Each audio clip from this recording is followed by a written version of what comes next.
Welcome to Front Office Pros. Today, we're going to be going through some Dynasty trade targets for contending teams. Hike! Well, Joe, if you are, it does take some luck, right? If you're lucky enough to be in the playoff hunt or in the playoffs, this is an opportunity to make some trades if you're a contending team trying to win a championship. So, Joe, who is your first trade target that you're going to go get? Yeah, my first trade target is going to come from the wide receiver position, and I'm going to go with wide receiver Jerry Jeudy, and I know he's coming off of the big game against the Broncos, but I just, this guy has just been performing really well ever since Jameis Winston took over. He's gotten double-digit points every single week. He's been highly targeted. He's obviously been Jameis Winston's top target in this Browns offense, and really, regardless of the matchup, he's just seemed to perform. And the rest of the way here, you got Pittsburgh, the Chiefs, who actually haven't been as stingy as they were earlier in the year against wide receivers. Plenty of guys have been having decent games there. Then you got at Cincinnati, who they've just been getting in shootouts with everybody. And then the Dolphins. I know their defense is, rated pretty well against receivers, but I just think it might not matter. Jameis Winston is just slinging it around, force feeding it to Jerry Jeudy, and I think he's going to be a good option for you down the stretch. Joe, I never thought I'd hear this either. This might be a new dime, a new day and age for you. Talking about Jerry Jeudy, the ex-Bronco, but there's no denying what he did against your Broncos. In this previous game, and like you said, Jameis Winston has been able to untap something that other quarterbacks or offenses haven't, which is honestly, I think a great thing, right? I mean, Jerry Jeudy was a high first-round pick. Believe it or not, he was drafted even ahead of the likes of CeeDee Lamb, in that draft. Obviously, always had potential. Felt like he had drop issues, just didn't have enough volume. But for whatever reason, those two kind of have a mind meld going on and are doing really, really well. Yeah, I don't know if it's a, Ken Dorsey effect, just drawing up good plays for him, but, route running has never been a problem for Jerry Jeudy. It's just been, I think it struggles with the amount of good quarterback play in Denver, and then just for whatever reason, trying to get him the ball has been a struggle, but not with the Browns. And part of the reason I like him too, I mean, sitting at 26 on the Draft Sharks trade value chart as well, he got his teammate Cedric Tillman, who's also there, Pop Douglas, Christian Kirk, who's ahead of him, who's out for the season, guy like Wan'Dale Robinson, so Romeo Doubs. I mean, some of these guys that are around him, I feel like Jerry Jeudy is a lot better than I think his value should be higher. Yeah, I wonder if his value will increase, possibly, based on the time that we're looking at this, maybe there hasn't been that adjustment yet. I mean, he did play just recently. Yeah. Now, would you give a second-round pick for him? Because currently the value would say that's right around his value, according to their Draft Sharks trade value chart. Yeah, I mean, I think I would, because not only is this a contending move, but he's also a young enough receiver to where, and he's with the Browns, that he's got got the bag there. Obviously, I'd like it a lot more if somehow Jameis or somebody else plays quarterback besides Deshaun Watson, because they really needed a quarterback change to unlock them. But at the very least, I think if you're contending, looking to push for a championship, I think Jerry Jeudy helps you. And giving up a second-round pick for a guy that could help you, I think I'd be willing to do that. Yeah, I mean, there's no denying that he could definitely help you in the here and now to win you that championship. And that's what this whole episode's about, right? What moves can you make right now to possibly win your championship? The upside with this is that he's young enough that he could actually help you down the long stretch, not just in the short term. My only worry with that is it the Deshaun Watson experience again? Because you didn't want Jerry Jeudy before that. Right. And it could very well be Deshaun Watson again. I mean, Jameis Winston's a free agent, could very well be on his way out. So there's no guarantee he's going to be there. And if the ownership, group feels like that Watson needs to play because of the amount of money that he's giving, which honestly I wouldn't. I mean, it's a tough situation. I mean, I don't blame them. I feel like at the end of the day, they either have to choose Watson or choose Stefanski, because it's very clear that Watson cannot perform in a Stefanski-style offense. They need to bring somebody in who can really kind of elevate his play to what he was back in his Houston days with Bill O'Brien. But he's also coming back from an Achilles injury. So this is a very difficult situation for the Browns. Yeah, it's just crazy. Like Watson's not a fit, but yet Joe Flacco and Jameis Winston, older veteran quarterbacks, have been able to run the Stefanski offense, and the Browns offense just performs way better with these older veteran quarterbacks. Which is wild. You would think that that something, could be different, but it just goes to show, right? I mean, if you got a good offensive coach, things can get covered up. But honestly, Winston and Flacco, respectively, have almost looked better in Cleveland than they've had in other previous stints. So, there must be something going on that's right. It just be one of those things like the kind of the Sean Payton effect with Russell Wilson. Russell Wilson and Sean Payton were just not a good fit. They were, oil and water. They just wasn't going to work. And he had a certain idea of what he wanted. Bo Nix fits that mold. They're doing very well in Denver. Yep. Russell is now doing very well in Pittsburgh. Might just be one of those things that just schematically doesn't make sense.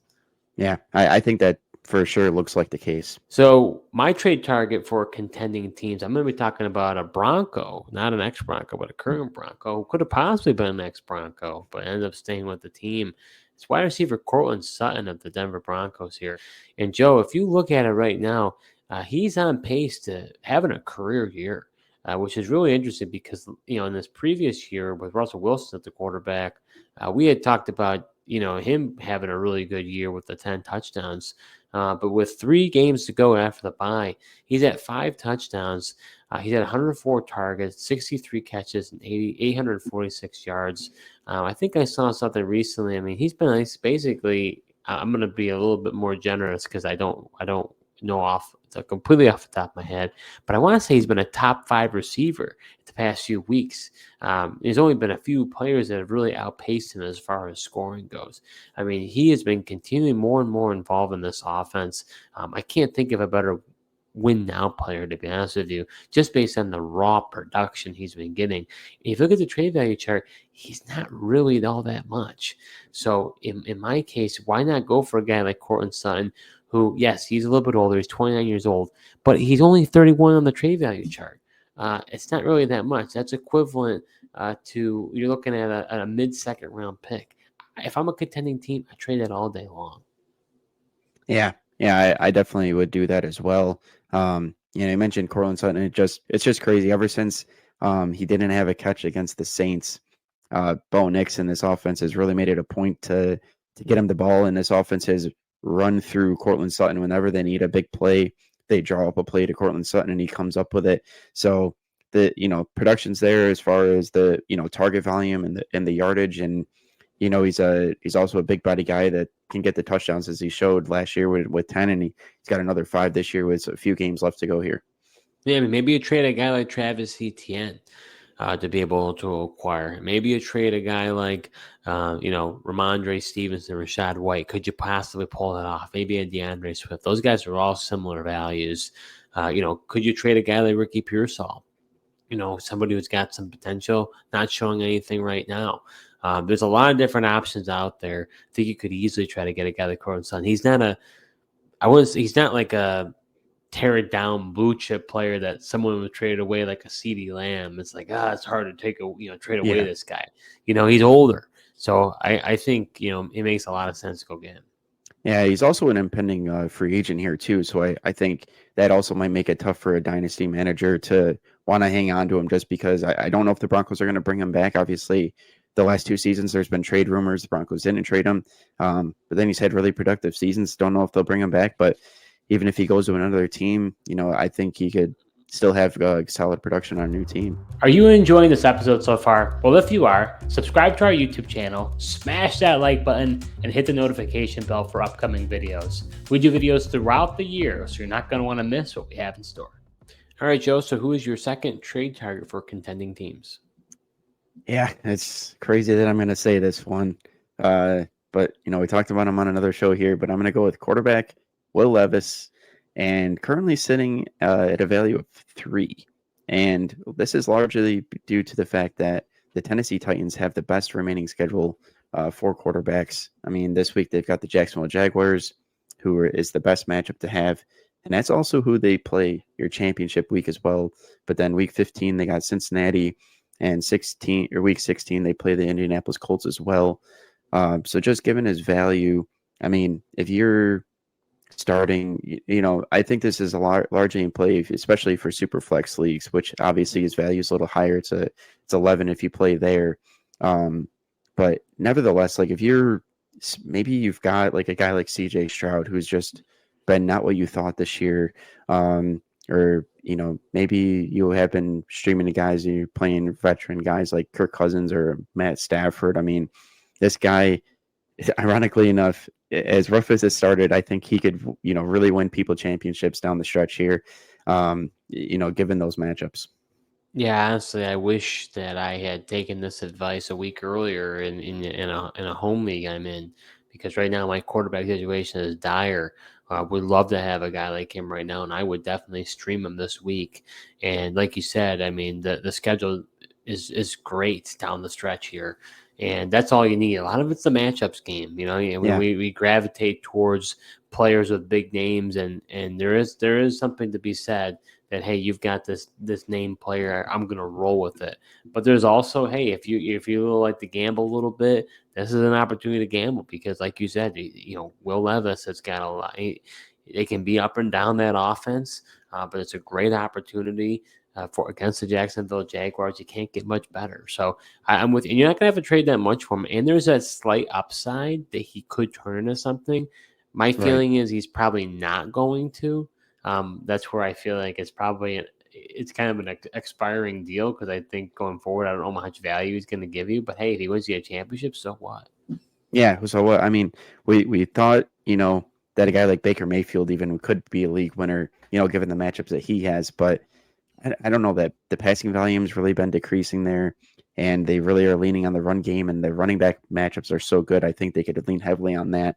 So even if you've got Baker, who's been having a great year, I think I'd rather, roll the dice with the upside of Will Levis, even for the ceiling that he could provide you there. So while you're talking about the Titans, why don't I talk about the Titans too? Because I'm with you. I really like the next few games. That's going to be wide receiver Calvin Ridley.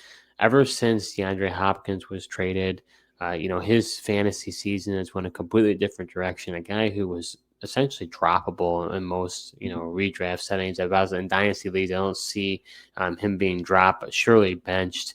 But ever since that trade took place, you're looking at him really getting roughly around, an average around 8 targets a game.